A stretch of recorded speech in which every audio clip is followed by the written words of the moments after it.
Pod Squad. Welcome to Crafting a Revolution, the podcast. My name is Katie Freeman, and I'm your host. Every Wednesday and Friday, I bring you interviews with female and non-binary makers of all kinds from all over the world. Today's guest is Taylor, but she goes by Tay. And she is a degreed architect working kind of in the construction industry now, has worn many hats over the years, and recently, just during the pandemic, has gotten into woodworking, in particular turning. And so that's, what we talk about. We talk about working kind of in maker-ish like trade as well with construction and design. So great conversation with Tay, and I just had a blast. So I know you're going to enjoy this one. Before we hop into the interview with her, though, I want to give a big shout out and thanks to the patrons over on Patreon. So thank you so much, Annette of 513 Woodworks, Katie Thompson, Women of Woodworking, Kevin, Lefty's Workshop, Christy, Twisted Twine, Jeremy Speece, Sammy, Go Sammy Lee, Sven, Dwarf Size Workshop, Rachel, Moody Makes, Bonnie, Tool Mom Bonnie, toolmomstore.com, Laura, Oakley Soap Company, Mary Lou, Made by Mary Lou, Brandy, Studio Obey, Lee, The Rainbow Carver, Ellen, Little Bear Furniture, and Ethan Carter Designs. Thank you all so very much for your continued and ongoing support, helping me to produce 2 episodes a week, every week. If you would like to get your name added to this list, you certainly can. Just head on over to patreon.com/crafting a revolution. Check out the tier options over there. Get stickers and t-shirts and all kinds of fun stuff over there. So patreon.com/crafting a revolution, and your name will get added to the list that I read off and thank every episode. All right, let's head on into the interview with Tay. And okay. I like to start by asking my guests to introduce themselves. So would you do that for me? Yes, absolutely. My name is Taylor. I mostly go by Tay. I am originally from Chicago, recently relocated to Las Vegas, Nevada, in the last about 6 months or so. I am a maker, I would say. Sometimes I get nervous saying woodworker because I feel like I make so many things. So I'm kind of a maker / woodworker. I mostly focus on small home goods and things like that. What else? You can, that's good. You know, yeah, that's good. Yeah. Okay. I do want to say, like, you moved in during a pandemic. You're one of those who moved during a pandemic. How was that experience? I am. It was such a wild card, and typically I am one that is extremely calculated and do things methodically, and it was something that just was not that. But I think it was definitely for the best. I have family out here, and I've always been drawn to this area for years and years. So I finally just took the plunge. I work in architecture and construction, and some interior design kind of sprinkled in there. So in Chicago, when all of the layoffs happened, the first wave, I was like, thank you. I missed the wave of it, and so great. And then I caught the next one. And so in that moment said, okay, what's next? So for a while in Chicago, I was kind of surviving by making things and doing kind of small contracted projects. And after a while, I realized I could do this anywhere. So why don't I just try? Let me just try. So I packed up all my things. I sold a lot of things. And then I flew here. And like probably at the end of February, I took a job in construction law, kind of a strange pivot. Yeah. It overlaps, but it doesn't, So I took that job to kind of get out here and figure things out. And it's been pretty amazing. Definitely an adventure, a little bumpy along the way, but I wouldn't have changed anything. I'm loving it out here. Awesome. Though I'm kind of bummed I didn't discover you beforehand when you were in Chicago, because I'm only like 3.5 hours away from Chicago. And one of my good maker friends lives in the Chicago area too. So I've gone and visited her a couple of times, used her CNC to my benefit. Yeah. Yeah, that's a good one. Yes. Awesome. Well, I kind of want to take a step back and just ask, like, what's your story? I mean, you said, you're from Chicago. Like, is that where you grew up, and how'd you get into doing all of this making stuff? Yeah, so I did grow up in Chicago, kind of the south suburbs of Chicago. And then around college time, I moved to Chicago and just never went back to the burbs. I knew that was going to happen. I was like, no, we're done here. So went to University of Illinois at Chicago for architecture. And, during the entire course of things was also kind of side hustling. I do that often. So because I had just learned Illustrator at that time and all of the other Adobe programs, I used them to my benefit. And I started designing people's album covers and photoshopping people's, photo shoots and just random things like that. And just finding ways to just earn some extra cash. And when I graduated, I went straight into the workforce. I started working at a tile supplier downtown. And that was kind of my first introduction to how the construction process works, like taking design and taking it all the way to construction and finalizing things for bars, restaurants, things like that in Chicago. And it was really fast paced and fun. And I got to learn a lot from architects and designers directly. So again, I started side hustling there and just, they loved what I did. And so after I relocated to different jobs and kind of built my clientele of designers, I started working on side projects with them. Like, hey, can you, do this floor plan and elevation for this really small project, things like that, just kind of getting my feet wet. And I fell in love. I was just like, I love the process of seeing something that's nothing, talking about it with people and blinking and seeing it become reality, right? Because it's that easy. Yeah. So I started there at a tile supplier. I actually transitioned into more of like a high-end retail interior design store. It was okay.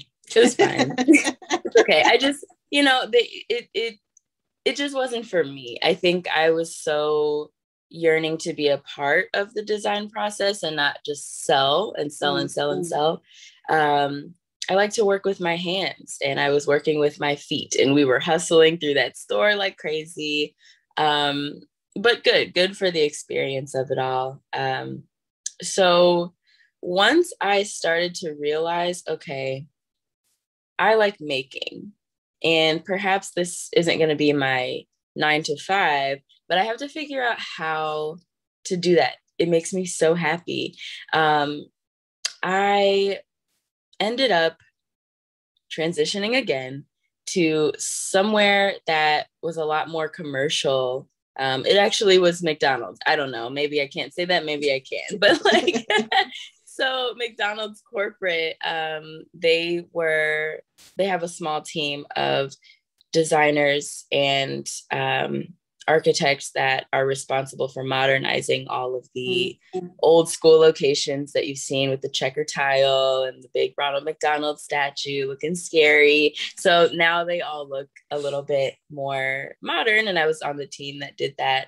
And on the side is when I started to really try to get into making a little bit more. So I have always taken my own projects, like wherever I live, no matter what the place. I try to hand make as many of the things as possible, because what I've found is that when I shop and I try to decorate, it almost gets me what I want when I shop for things, but it's never exactly what I need. The dimensions, these Chicago apartments have the wackiest, craziest walls and ceilings. They're not straight. They are not, so I would always have to kind of customize things. And if I purchase something, take it to the garage and chop it up and redo it so that it would fit. So one example of that was when I was living up north, and they had the scariest cabinets I've ever seen. It was just like, it was ruining the entire vision of the entire apartment. And so I took the doors off, I re-stained everything with the landlord's permission, but I really did a lot of work just to change it to something that looks better. I really care a lot about visual clarity and visual stimulation wherever I live. And I've always tried to find ways to change the apartments that I live in so that I feel better, like it's a safe haven when I come home. So if that's painting a big giant mural on the wall, if that's ripping off the doors on the cabinets in the kitchen, always trying to find a way to do that. So I fell in love with that. So as I'm working my 9 to 5 and hating it and whatever, and just wanting to get a little bit more into design, I'm learning a lot along the way, just doing my own stuff. So fast forward to the pandemic, I wasn't working. And so that gave me a lot of time to really work with my hands, figure out what I like a lot. I started whittling wood. I started carving spoons and doing all these other random things. And it just so happened that my neighbor down the hall, we were just chit-chatting about whittling spoons. It was so random. And he was like, I have a wood shop. It's right down the street. Like, we should go. I will show you the machines that I use. I will show you everything. And it's a beautiful shop. Shout out to Pete. Thank you so much for everything you've ever done. So I was able to really, really, really get hands-on with things. All of the projects I had done up to that point were kind of freestyle. So really kind of getting a bit more formal was a godsend. It was so much fun to do that while, there was just nothing to do. And I was getting antsy and just wanted to kind of get some stuff cranked out. So he introduced me to the lathe, which I love. I got to figure out my scale. I like small scale. Up to that point as well, I was like building all these tables and doing all this stuff. And that's great. I think it's a really cool thing, but I just think my scale, what I love most is small. So I'm carving these little bowls and cups and, all of my little dishware and things like that. And it's just blessing me. Love it so much. Now I'm out here and I don't have those things. And it's been, I don't know what it is. The serendipity of my life is just so crazy, because the job I'm at right now, randomly, I get a call from one of my coworkers who says, I remember you saying that you carve wood when we first introduced you to the team. Like, you do all of these different woodworking things. I said, yeah, I don't anymore because I can't. And he was like, do you want a lathe? Pardon? Yeah, do you want a lathe that's been sitting in my garage forever?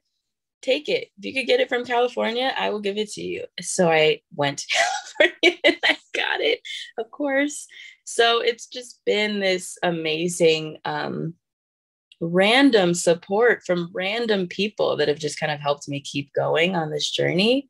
And then in the midst of all the woodworking stuff, there's just been like client work, like a client who had these huge windows in her loft in Chicago who needed drapery for them.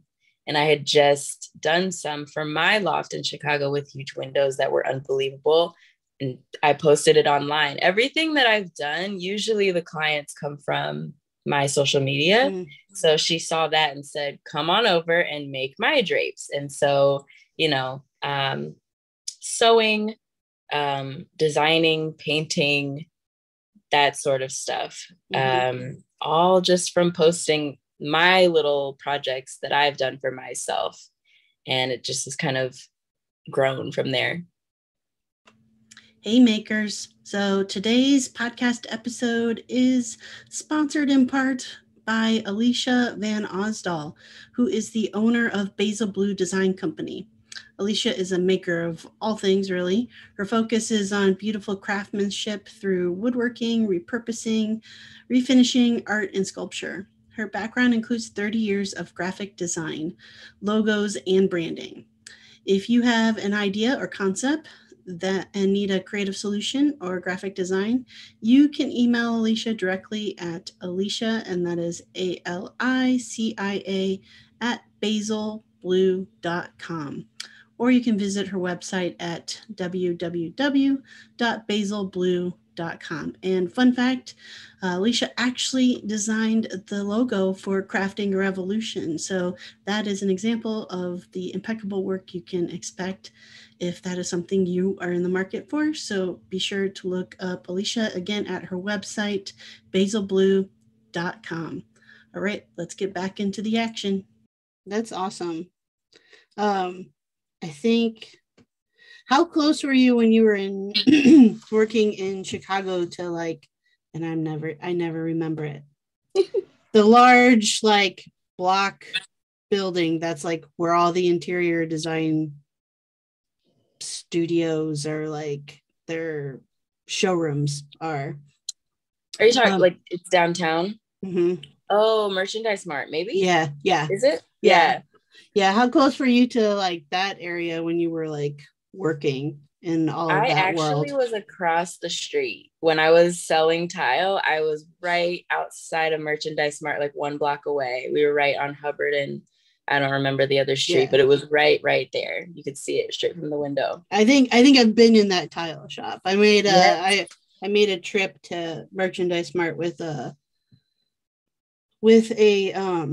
local interior designer. She was kind of trying to help me get, see if I can get my designs into any of those showrooms there. And so she took me there, and she had she was there for client work. So we had to go stop at the tile place and, look at tiles. But it's just a whole different world there. And not that I should be surprised that would be in downtown in a big city, but it just seems I don't know, seemed like a world of its own when you're inside that space. Yes, it does kind of move like its own little city, and they've got their events that happen, and all of the designers come, and it's, you start to learn who is in and out of there. It's its own little microcosm for sure. Mm-hmm. Mm-hmm.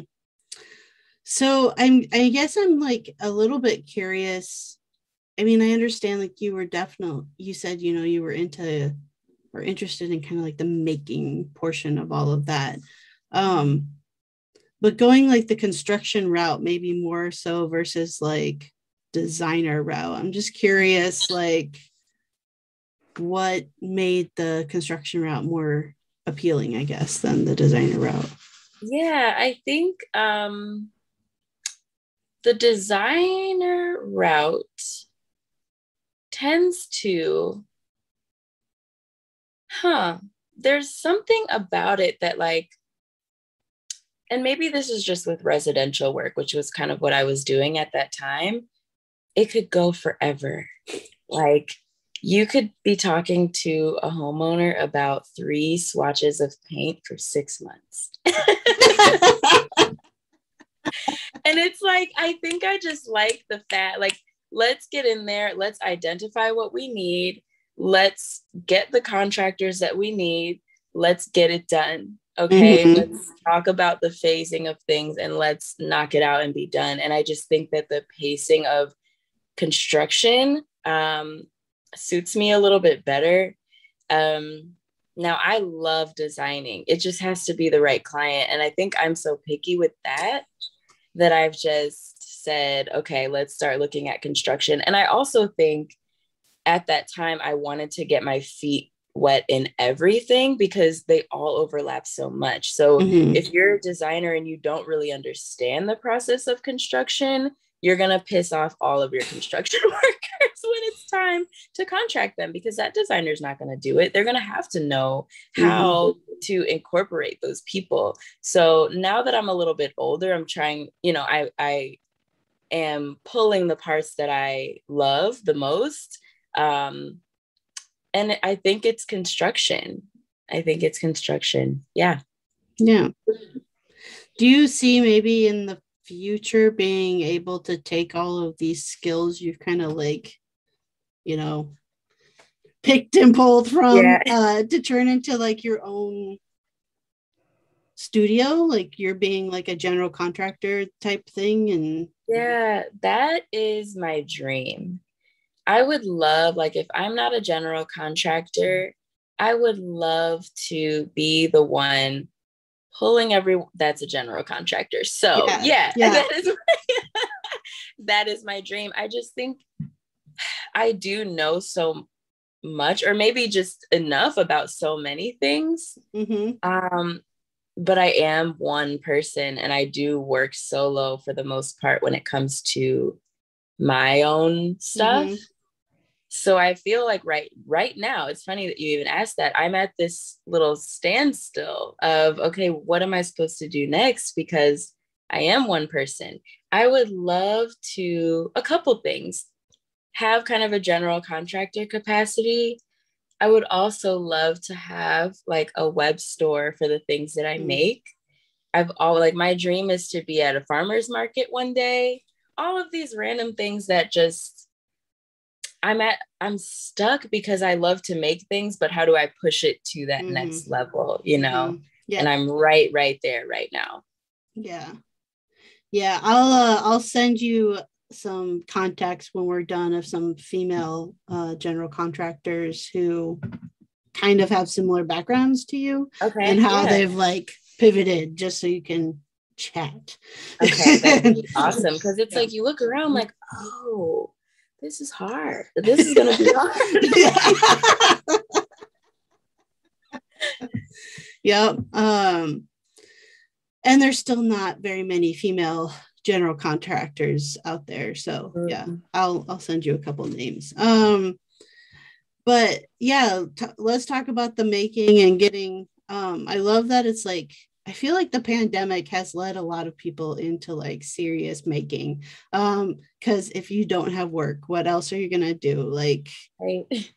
I think that's something like I've always known or recognized, but I enjoy watching other people recognize through the pandemic that it's not that long ago that all of our work was physical labor, and as like human beings, as a race,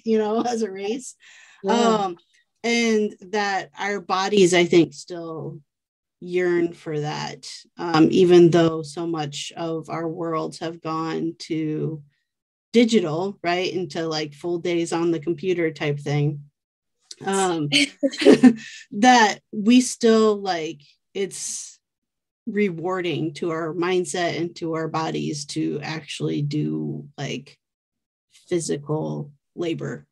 Like, there's a connection to that. So I enjoy seeing, even though it's frustrating for me as a maker, like not being able to like source things, because everybody on the planet is remodeling their own houses right now.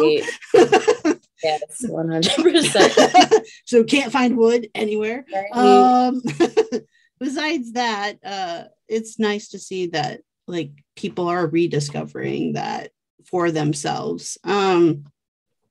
So talk to me about tiny. What is it about tiny things or small scale things that you enjoy? It's funny. I think I've always been drawn to that. It reminded me of, I took this screen printing class in college.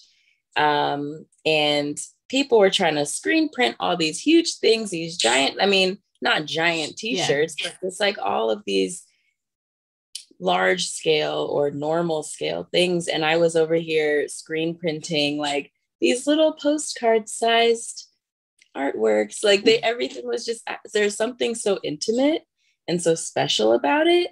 And then within like the woodworking world or just making, there's a level of detail that's required when you work that small.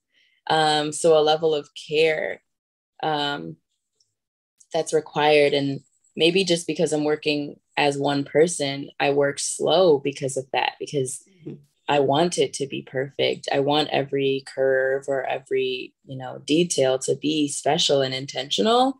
And sometimes with larger pieces, that can get lost. So things that fit in your, like hand tools, and not just like chisels and actual tools, but I mean like a cup or a spoon or like things that fit in your hands and are useful and good and well made, just make me really happy. I think it's great. So I think as I've started to make things more and more, they've been, how can this be used? How can this one thing be used for a multitude of things? So I always go back to the first cup I ever turned on a lathe because I was so proud. And so I look at it and it's just so, it's perfect because it can be anything. When you make a table, it's a table, that's it. But when you make a cup, it could go in your bathroom, it could go in your kitchen, it could go, in your living room as a vase for a little dandelion. I don't know, but it just, seeing something be able to be so many things, it just, I don't know, it makes me happy for some strange reason. So I find myself kind of gravitating toward those things. I can relate to that in the sense of like, as you're talking about it, just the thinking like I just finished up my like first commission piece in a very long time. I don't get very many commissions, but I made, a live edge table out of a very, very large slab, a very large maple cookie. So it was the base of the tree.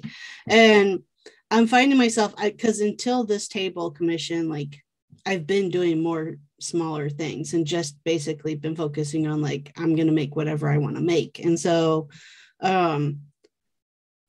I've gotten more into the detail, and I've always been about like, it's always stuck with me that I had a teacher, woodworking teacher, say like, people see woodworking piece, like the finished results of your woodworking, they see it with their hands, they touch every part of it. And so like when it goes tiny, I can focus on those details. Like every piece of that is a textile experience. And so it's very like intentional. And so then when I moved back over to this beast of a table, like I had to tell myself to just stop, because I was like obsessing over every last nook and cranny of this giant table.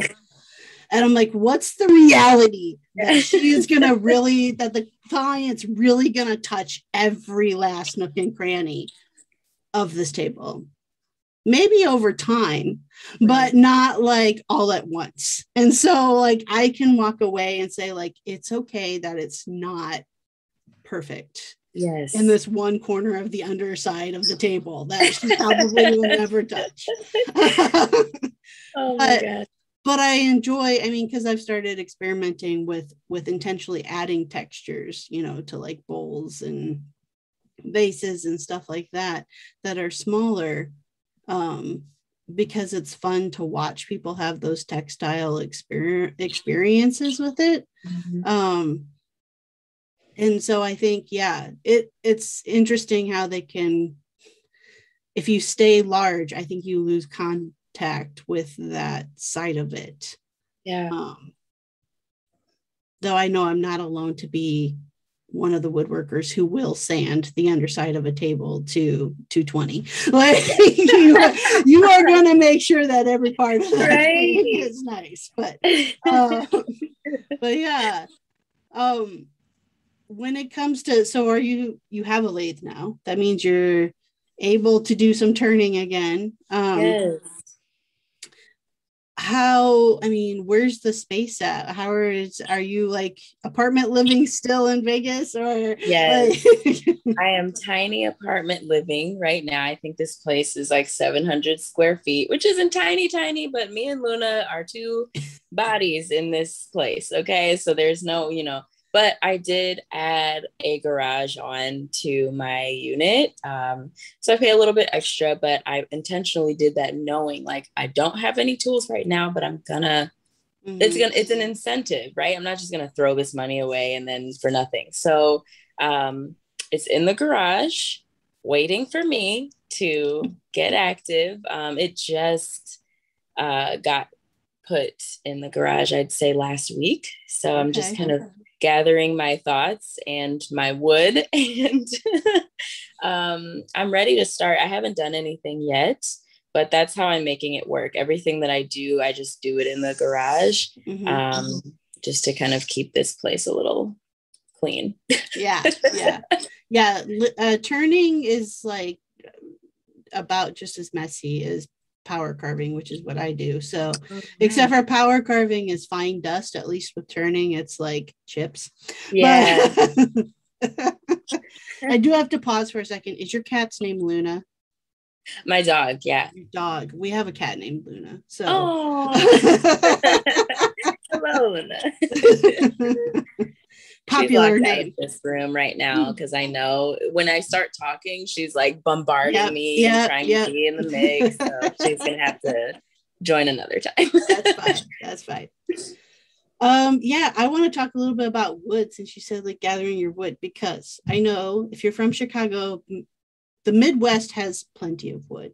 Like, and we have all of the hardwoods, right? We've got like walnut and oak and maple and like fairly regularly, like available in cherry. Like you can get it and it's not outrageously expensive. However, I lived in Southern California for about 4.5 years, and I realized there, like how, like I should have moved more wood with me to the West Coast. Correct.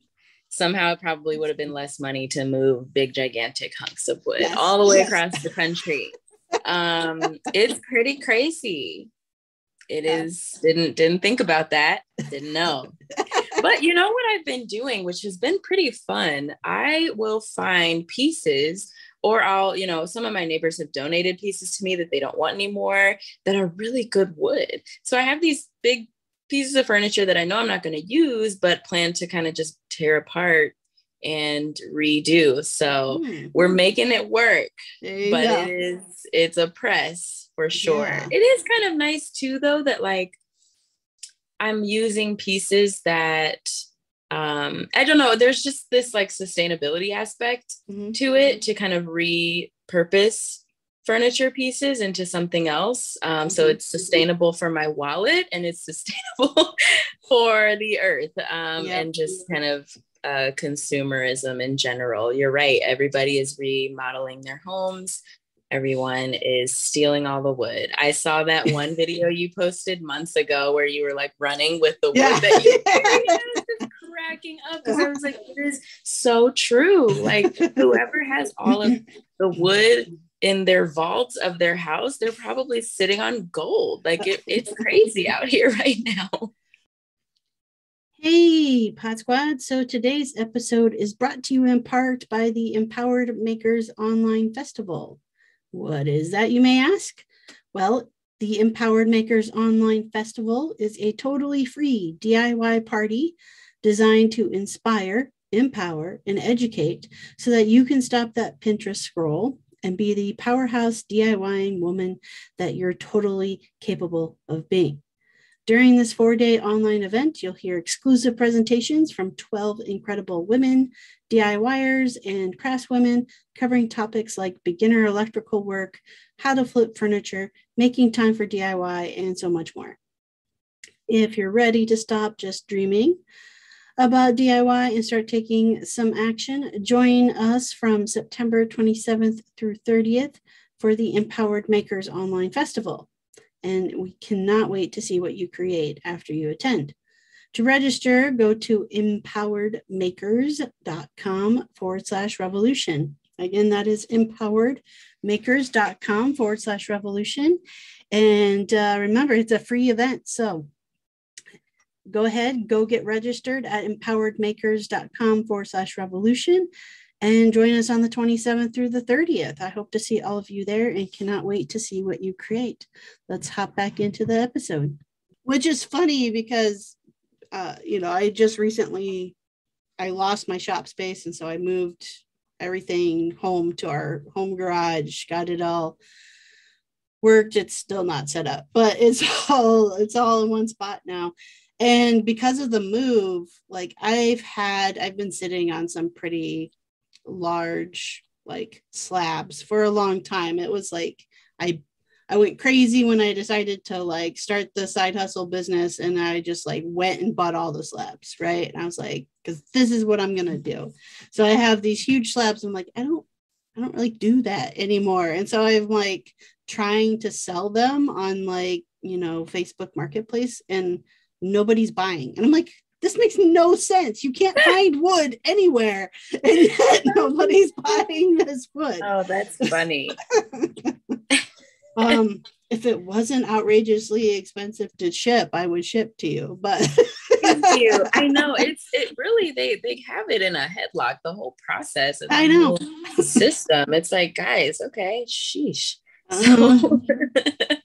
Well, the other thing, like personally, you're talking about sustainability. I like to source all of my wood from like tree services. So it's like wood that's being removed because it's diseased or like struck by lightning, or, usually there's a good reason for it to be removed. And so instead of it being turned into like mulch or whatever, I try to like source as much as I can from that process. But there's not a lot, there's no trees in Vegas. Like nothing grows there. You're right. It is so crazy. Like my aunt asked me to come with her to an orchard to pick peaches and all this stuff. And I was like, is it an orchard or is it a market? Because I don't think they're growing peaches here. I went to that orchard. They are growing peaches. So there are areas, but you do have to step out of Vegas. Vegas proper, it does not have anything. Mm-mm. But when you kind of come out of there, Nevada has some pretty interesting places that they're growing stuff. Are they growing trees? Absolutely not. So if you want some peaches, I can tell you where to go. I'm looking at a bunch of palm trees. Yep. An interesting fact about palm trees is they're actually part of the grass family. Like they're called a palm tree, but they're not a tree. They're part of the grass. They're just big grass. They're okay, big grass. Great. Because again, living in Southern California for a bit, that's where I took my formal woodworking classes. And like, I asked that question once. I was like, how come nobody makes anything out of palm trees? Like, yeah, they're all over. I'm like, they're all over. Why? And he's like, because they're basically grass and you can't really make anything out of them. I'm like looking at these trees right now, like, how dare you? Exactly. Goodness gracious. What are the things that you want to try to like start, I guess, like experimenting with and getting more into? I want to definitely need to get into my lathe again. I have been wanting to experiment with wood burning. Oh, yeah. Recently. I think that when it's well done, it is so beautiful. I haven't tried yet. I've not done any wood burning at all. So I think that's going to be my next little attempt, because it's pretty affordable to get the kit and just try. So I see myself like having a wood bowl that's got like, you know, like little leaves kind of laced around the side. Like I'm just all about those really intimate details. And I think wood burning would kind of give me that a little bit. So I want to experiment with that. I also want to start making more artistic pieces. I have in my mind this idea of like a mountain range made out of like panels of wood. And I don't exactly know how it's set up or formatted, but it's just, there's no painting involved. It's just the texture of the wood, the movement of the wood that kind of tells the story and creates the illustration.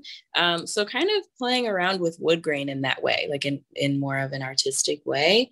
And then again, just, I really, really want to get into like, not mass production, but production for selling in a way that's been a little bit slow in the past. I really want to figure out how to push that forward. I want to get a farmer's market booth so bad. Like, it's just like a random dream that I know I can make happen, but you know, it's just toying around with how to produce all of those things and what they all look like. And outside of wood and just within making, I want to get back into pottery and wheel throwing. I think that lathe turning is so similar to wheel throwing that I think if I do both, I'll kind of pick up one from the other and the other to the other, and, you know, kind of those techniques overlap a little bit. So I'm curious what would happen there if I did both. Yeah. Have you heard of or looked into like the multi-axis turning? No. Yeah, so it's like, I honestly am not sure how they do it, because I think they do a lot of it just on the standard, you know, single axis lathe, not like a CNC lathe that has the multi-axis built in, but just being able to produce parts of it that are not symmetrical. Okay. Oh, interesting. Yeah. So like sometimes it's like building in like a carving factor, you know, to it. I've there's a few makers that I follow that have started to like really experiment with that and start to do some fun things with it. And that's really like intriguing to me. That's one of the reasons like I kind of went power carving route versus turning, because I've turned before and I totally see like the addiction to turning, because it's like within an hour I have a finished product. Which is super appealing, right? When you don't have like a ton of time to work on something. But I went the power carving route because like I like things to be asymmetrical. I'm just not drawn to the things being super symmetrical. And so it's like, this gave me an outlet to do like a random curve on one side that the other side was not going to have. So I think that if I was going to do turning, I think I would probably end up doing the whole multi-axis. I could totally see that for you. And it really is, you know, just from watching your videos, power carving, it really is like, whatever I want is what it will be. I want this thing right there. That's where it's going to go. And so it kind of takes away that limitation of this one axis point. So that's very interesting. Yeah. Though sometimes the wood still will tell you can't do what you want it to do. No, I said no. Yeah, one time I was turning something, it was going so well. And then at the very end, like I carved just a little bit more and there was this big fat knot and it just canceled everything. And I was like, never mind. I don't even know if I like turning anymore. Yeah, that's actually one of the things I like super like. Carving to me is like opening a Christmas present every single time, because it's not what it appears on the surface. Like you start so to carve and it's like, oh, there's a whole rotten pocket inside here that I had no idea even existed. Welcome. Okay, here we go. Exactly. Or, things that it's like you discover where bugs were a part of the process and all of that stuff. And all of that I love. Like I tend to try to keep that like as part of a piece when I find it as natural. But yeah, it's always fun to discover what the wood has to say about a project. Yes. For sure. Do you have a favorite species to work with when you're turning? I don't. I feel like I haven't worked with enough of them to know what my favorite is. And so right now, at least with hand carving, my favorite would be butternut because it's easy. Mm-hmm. I did one piece in butternut and then I switched to my next piece I tried. Oh gosh, what was it? Gosh, I think cherry. Mm. And it was like, my hands, this is not right. I can't do this. And I never finished. It was going to be a little tablespoon scoop, like a really perfect, like straight handle, perfect little dip. And like, it just didn't work out for us. I understand that as well. So I know, it's somewhat to the wood side of the maker community, you're kind of like newer, but what's your experience been in this space? Being a Black woman, like, has there been anything? I guess, what's your experience been? Yeah, I think it's been interesting. It's been just such a huge amount of support that I almost forget like that is a factor that maybe could be working against me. If anything, I have had more of an obstacle being a Black woman in construction, or in architecture, or even in these retail spaces, than I have in my making on the side. I think if within the community, huge amount of support. Like I've never had any strange moments like that.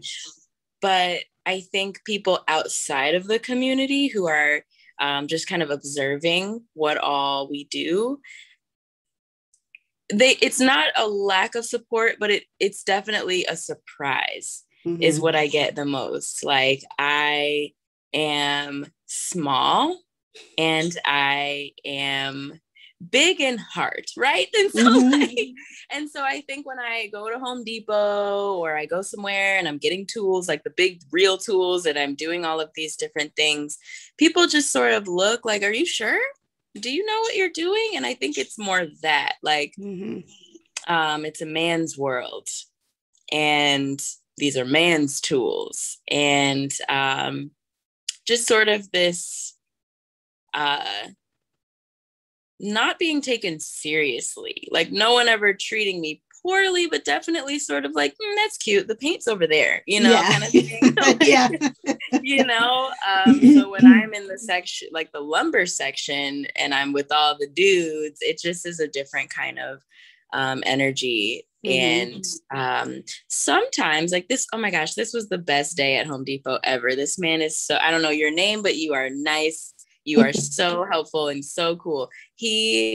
I was in the lumber section and he was sort of doing the thing at first, like, okay, little girl, what do you need? And so I knew what I was talking about. I asked him what I needed, but I am also not going to lift this stuff. So please put it on the cart for me. Thank you very much. And so when he was asking questions about what I was making, and I think at the time, yes, I was living in Chicago and we did not have a countertop island in our kitchen. And it just was, the flow was weird and we really needed it. So I went there to get a solid core door so that I could skim coat it with cement and make it look like a big cement block, because I'm not about to make a 3 million pound cement slab. So I told him my process and what I was going to do. And he was a Black man, and he was just like, I felt like I was talking to my grandpa, and he was just like, I am so proud of you. Yes, like, keep going. Like, that is amazing. And I could just tell it brightened his day, and it brightened my day. So I think a lot of times that moment helped me kind of like relax and realize that because people are surprised doesn't necessarily mean that they're like, yeah, you're an idiot, you don't make sense, and da-da-da. They just are surprised. And sometimes it can be endearing. You know, I've gotten the stares that I know are a little bit less nice, but I think there's just this lack of what's the word? Like, exposure. Yeah. On their end. Like, they've just not seen it a whole lot. So they're just kind of like, wow, really? You? Cool. Okay. Well, yeah. So I've tried to kind of relax and not be like, what are you trying to say? Yeah. Because I've definitely in the beginning was like that, but I realize now that it's just overall, there's just this lack of exposure to all of the different people doing what we do. So thank you to the internet for kind of helping that, helping that along. So yeah, that's kind of been my experience. It's been pretty interesting. I think construction is a different beast, and I do have to kind of like lower my voice a little bit and get a little stronger when I'm dealing with certain people. But it's been all right. Yeah, and that's a good some good points about. And I want to tell you, it's a very similar experience, to pretty much everybody I've had on the podcast, where it's like the maker community itself is very like supportive and, down to like answer questions and not like look down on you for asking those questions and stuff like that. But it's like everybody outside of the community has a totally different reaction. And I will say I think you'll unfortunately experience more of that at like a farmer's market. Like when you get that booth, like them coming up and being like, where's the woodworker? Like, who made these things type thing. And when you say you did, getting some of those very same responses. Yeah. But the construction industry for sure has like very few women, and definitely very few women of color in it. Hey makers, today's episode is sponsored in part by toolmomstore.com. At toolmomstore.com, you can find any and all tool-based merchandise for all genders, all sizes. They've got mugs, they've got shirts, all kinds of cool stuff. I have one of the shirts myself that has the hashtag woodworker on it. And I also have a couple of the mugs that define what and who is a tool chick. So super excited with the merchandise that I have. I know that you will be satisfied as well. And also great discount for those of you who listen to the podcast. At checkout, if you enter the code MAKERMOM, you will get a 20% discount off any of the merchandise that you buy. So that's just toolmomstore.com. All right, let's head back into the action. And I know, again, by having some other people on the podcast, or I've heard, like, do you feel like you said you had to lower your voice and kind of get stronger? Is it like, do you end up getting a lack of like respect, or like a lack of just like they're not going to listen to you type thing? Absolutely. I think that it tends to be a lack of respect or not being taken seriously. Definitely get the, like, if I'm too delicate, like it'll be the sweethearts and the honeys and the, not really hearing what I'm saying, just more so, you're cute, like, and that is not helpful. So I find myself having to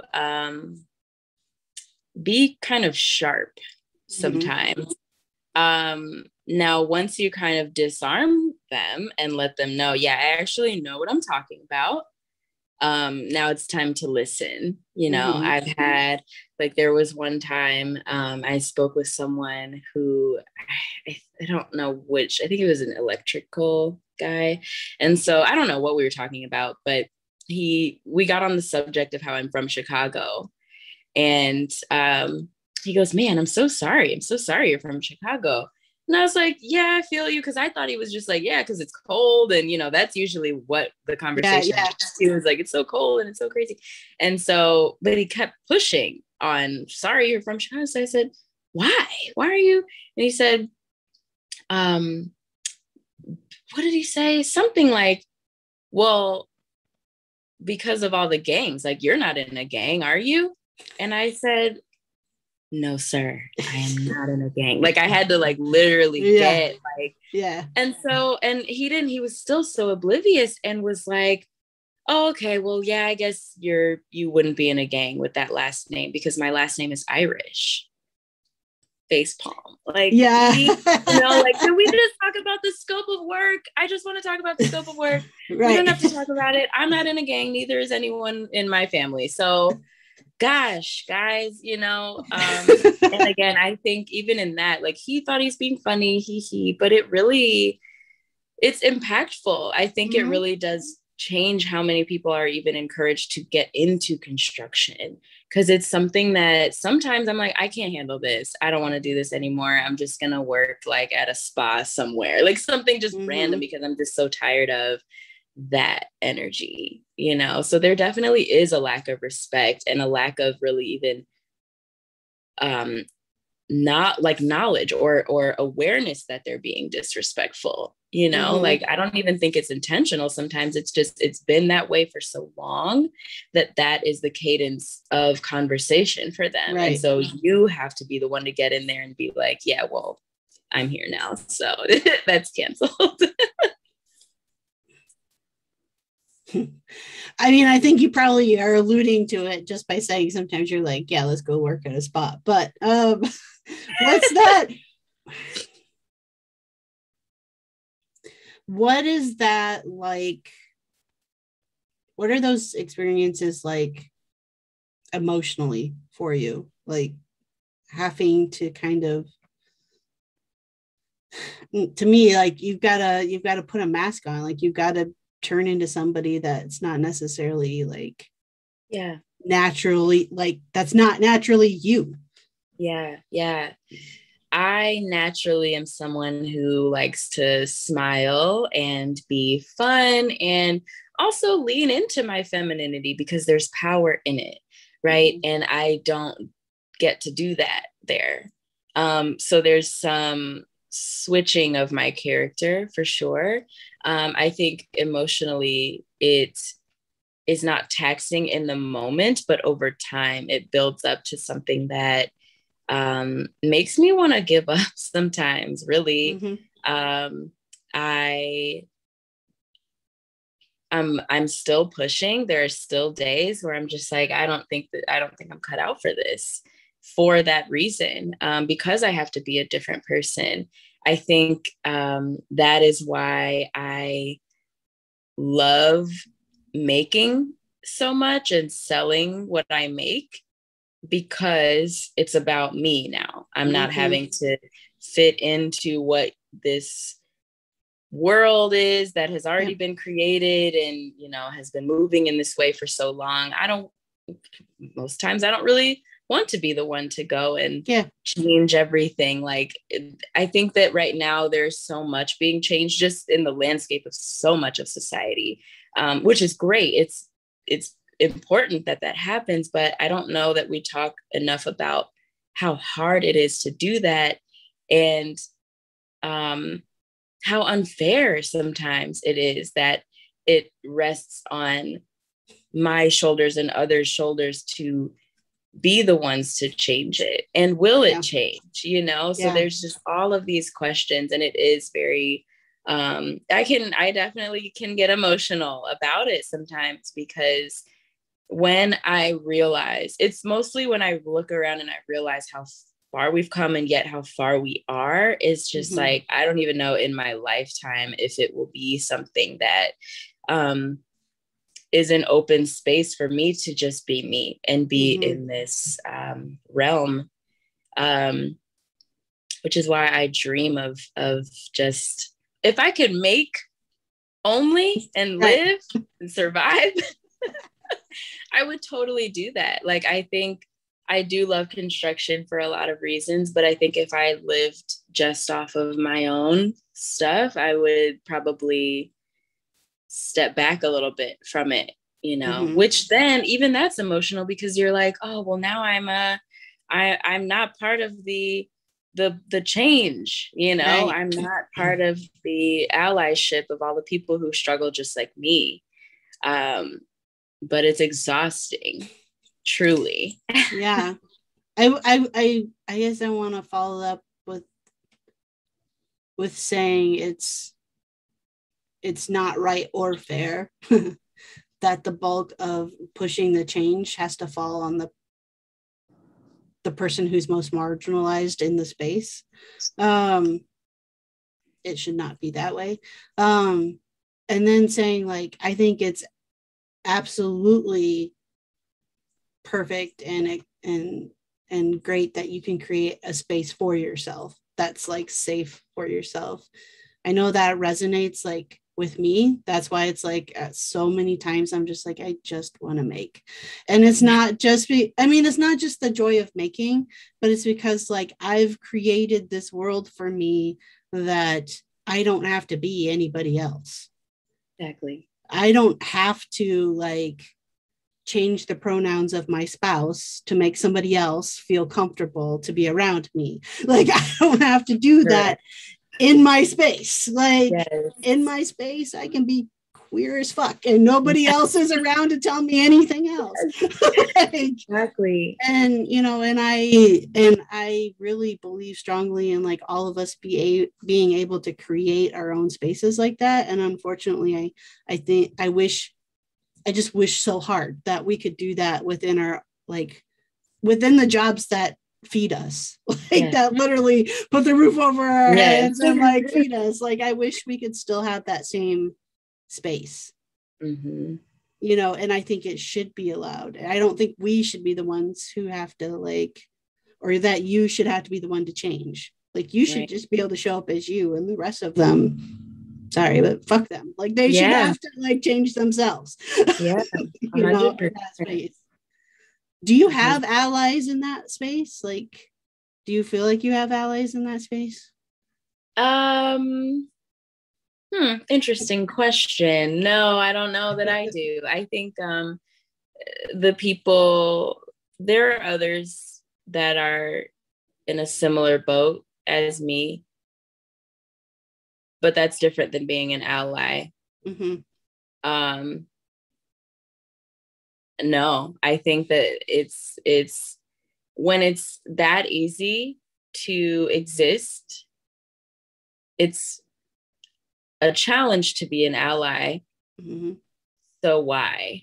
Yep. Is kind of the energy that I've gotten, and or just kind of like, no, it's not happening. Like, but if you need anything, just come to my office, but don't, please. Like, you know, that kind of thing. Like, definitely saying we support, or saying we're here for you, or we're making change or trying, but like it's not really for, like, it's very clear that it's for their own safety, so that this cancel culture doesn't come for them, which I don't even want. Like, I don't even need, you know, it's not. So for that to even be the energy is like, oh God, now I feel like this big virus running around, like, oh my gosh, if we mess up around her, then, you know, our company's going to fall apart. But it's not that. So no, I don't really think I have an ally, because they don't really understand what allyship is. Versus protection of their own, you know, image. Versus like, I'm gonna play the role of ally. Correct. Not actually be an ally. Correct. Absolutely. Yeah. That's hard. it's a hard. sigh. Yeah. It's so crazy because it's just like, yeah, and then the end. Because where do you, Right. you every day keep trying, keep pushing, but it really is something that it's probably going to take generations. Truly, I know we've come really far, but it's going to take a while. And you and I are at the crux of like a big pivot in this world. Like, geez, Louise, right. I'm tired. Right. I'm out of breath. So I think, I am optimistic about it. I just don't know that I will be alive for it. I hear that. And I would say, I always say, like, I can, the story of a person of color resonates with me just because I feel like an other in a lot of spaces. However, I also am very aware that I have the privilege of trying to pass. Like, I have the privilege of, changing the pronouns of my spouse. Right. And like, I talk about my kids and people assume I'm a straight white woman. Like, I understand that is a privilege that I have that others don't have. And so it's part of my role to have to not play the role of ally, but to actually be an ally in those spaces, and help amplify voices of others who don't have the same privilege that I do in those spaces. Even if it means that then I get put into a category that no longer passes, and that's fine. I would rather, because let's be honest, like, I think the people who end up marginalized are way more fun to hang out with, more cool than the people who are not. So true. No, you're so right. Like, we get it. Yeah, exactly. Get it. So because there's just, even if, like, okay, everybody's cool, whatever, but there might be some random comment that is not intentionally crazy, but then you're like, oh yeah. Okay, understood. Yeah, that's right. That's right. Got it. Yeah. Well, I hope for you that you find that sweet spot and you get to, like, continue to create that space for yourself. And I truly hope that it turns into something that supports you financially as well as emotionally. Thank you so much. I really hope so too. We'll see what taking it day by day, really. Yeah, totally. So as much as I would love to continue to chat with you, we are at the end of our time together. And so I want to give you a chance to let people know, like, how they can find you and see all the work that you're doing. Yeah. So most of the things I post, pretty much everything that I post work related, is on my Instagram. So it's Tays Crib, like party at Tays Crib. So it's just TAYCRIB. And I'll be adding more soon now that I've got some tools and things happening. So right now it's a little light, but that is where you can pop up and talk to me. I'm on there all the time. So also I'm doing some virtual design consulting on there. Nice. So even like DIY questions that people have, like, oh my gosh, I'm in the middle of it and I ruined it. Help me.